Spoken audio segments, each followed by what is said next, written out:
মানুষ যখন ইফতারি করে পাঁচটা ভুল এমন করে যে ভুলের জন্য মানুষের রোজার ফজিলত, সওয়াব, মাহাত্ম্য, সিগনিফিকেন্স নষ্ট হয়ে যায়। আমরা পাঁচটা শুনবো যাতে করে আমাদের কারো এই ভুল না হয়। রাজি আছেন তো সবাই ইনশাআল্লাহ? এক নাম্বার, রমজান মাসে অনেকে দেখবেন ইফতারি খেতে বসে একটা ভুল সবাই করে, বেশিরভাগ মানুষ দেখবেন মোবাইল ফোন নিয়ে রেডিওর আজান কখন হবে তারা রেডিওর আজানের অপেক্ষায় থাকে। এটা ভুল ধারণা, মাথায় রাখবেন। হাদিসে এসেছে নবী করিম সাল্লাল্লাহু আলাইহি ওয়াসাল্লাম বলেছেন, যখনই ইফতারির সময় হবে তোমরা তোমাদের ইফতারিকে গ্রহণ করো, আজানের জন্য অথবা অন্য কিছুর জন্য অপেক্ষা করবা না। আপনি যখন রেডিওর আজানের অপেক্ষা করেন, মাথায় রাখবেন, মনে করেন যে রেডিওর আজান হচ্ছে 6:05 আর আপনার ইফতারির টাইম হলো জেলার 6টার সময়।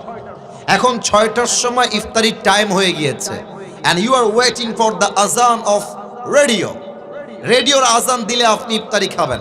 তাহলে আপনি যদি রেডিওর আজান অপেক্ষা করেন, আপনার ইফতারি 5 মিনিট পিছিয়ে গেল, তাহলে আপনি নবীর সুন্নাহ অনুযায়ী টাইমকে মেইনটেইন করতে পারলেন না। অতএব এখন থেকে নিয়ত করে রাখেন, ইফতারির যখনই টাইম হয়ে যাবে, যেখানে যেই জেলায় যেই টাইম, ওই টাইমে ইফতারি খাবো। আজান দিলেই খেতে হবে এটা কোনো শর্ত নয়। আল্লাহ সবাইকে রাইট টাইমে ইফতারি গ্রহণ করার তৌফিক দান করুক। পড়েন সবাই আমিন। 2 নাম্বার মিস্টেক অনেকে করে, এটা বলতে গেলে আবার অনেক যুবক চিৎকার দিয়ে ঠিক বলে উঠবে, একটু ব্যালেন্স করে ঠিক বইল। কিছু ছেলে পেলে আছে সামনে ইফতারি রাখা, জান তুমি কি দিয়ে ইফতারি করবে আজকে? ইফতারি সামনে রেখেই চ্যাটিং করে। তো ছেলে রাখে, আমি তো আজকে বেগুনি করেছি, তুমি কি বেগুনি খাবার, জান তোমাকে দিয়ে আসবো। সব কনফার্ম জান্নাতি টাইপের মেসেজ তারা সেন্ড করে। এবং অনেক মুরব্বীকেও আমি দেখেছি ইফতারির সামনে রেখে আউল ফাউল কিচ্ছা কালাপ গল্প করে। না, ইফতারির খাবার সামনে রেখে this is the right time to make সাপ্লিকেশন। আল্লাহর হাবিব বলেছেন, ইফতারির সামনে রেখে যেই বান্দা আল্লাহর কাছে দোয়া করে, আল্লাহ বান্দার দোয়াকে সঙ্গে সঙ্গেই কবুল করে নেয়। সুবহানাল্লাহ পড়ে। অতএব ইফতারির সামনে রেখে don't talk with your girlfriend, don't use the TikTok, don't use your YouTube, কোনো কিছু ইউজ হবে না, কোথাও টাইম ওয়েস্ট হবে না। ইফতারির সামনে রেখে অনলি দোয়া is allowed and nothing is allowed. ঠিক কিনা বলেন?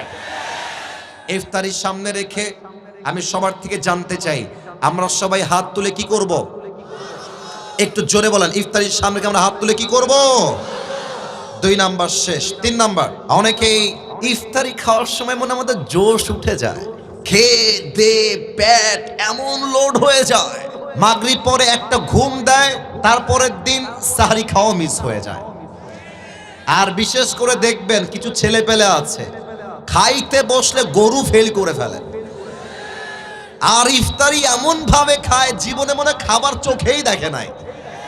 এটা হাদিসে নিষেধ আসছে, এত বেশি খাওয়া যাবে না। একটু ব্যালেন্স করো, একটু ব্যালেন্স করো। পানি খাও, ফলমূল খাও, আর জাস্ট একটা পেঁয়াজি বা আলুর চপ খাও। যত ভাজা পোড়া কম খাবা, তোমার পেট ক্লিন থাকবে। যত কম খাবা, ইবাদতে মনোযোগ থাকবে। যত কম খাবা, শরীরটা ফিটনেসটা ভালো থাকবে। অতএব ইফতারি আসলেই আবেগ দিয়ে নয়, বিবেক দিয়ে ইফতারি খাওয়া লাগবে। ঠিক কিনা বলেন? আচ্ছা, বেশি খেলে ক্ষতি কি হয় খেয়াল করেন। খুব খেয়েছেন আর যখন উঠবেন দেখবেন যে আর উঠতেছে না, গা লেগে গেছে মাটির সাথে, তখন কি মনে হবে যে মাগরিবটা আজকে মসজিদে যাব না, বাসায় পড়ে নেই। মাগরিব পড়ে দেখবেন যে এত ক্লান্ত শরীর লাগবে যে আপনার তারাবি পড়ার মনটা হারায় যাবে। বিধায় ইফতারি হবে সীমিত, ইবাদত হবে বেশি বেশি। ঠিক কিনা বলেন? 3 নাম্বার শেষ, বাকি আছে আর মাত্র 2টা। 4 নাম্বারটা খুব খেয়াল করবেন, এই মিস্টেকটা আমরা অনেকেই করে থাকি। অনেকেই দেখবেন ইফতারি সামনে রেখে সবার আগে পেঁয়াজি মুখে দেয়, সবার আগে আলুর চপ মুখে দেয়, মানে যার যেটা পছন্দ। অনেকে দেখবেন যে পানি এমনে হাতে নিয়ে এভাবে থাকে, শালা আজান খালি দিক আছে, খায় সাবার করে ফেলবো একেবারে। আজান দেওয়ার সাথে সাথে পানি এমন খাওয়া খায়, অন্য কোনো কিছু আর খাইতে পারে না। না, এটা নিয়ম না। ইফতারের নিয়ম হচ্ছে, সুন্নাহ নিয়ম হচ্ছে, প্রথম খাবারটাই হবে খেজুর দিয়ে। সুবহানাল্লাহ পড়বেন না আপনারা সবাই? তাহলে আমার সঙ্গে উত্তর দেন, ইফতারির প্রথম খাবার আমরা শুরু করব পেঁয়াজি দিয়ে, আলুর চপ দিয়ে, না খেজুর দিয়ে? 4 নাম্বার, খেজুরটা মিস করবেন না। 5 নাম্বার, অনেকে অপেক্ষা করে রাত কখন হবে, কালো আকাশ কখন হবে। এটা ইহুদিদের কাজ ছিল। ইহুদিরা আকাশ কালো না হওয়া পর্যন্ত ইফতারি খেত না, এটা ওদের সিস্টেম।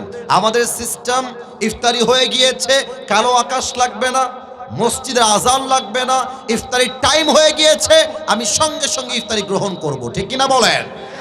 আল্লাহ সবাইকে এই 5টা বদ আমল থেকে বাঁচার তৌফিক দান করুক। পড়েন সবাই আমিন।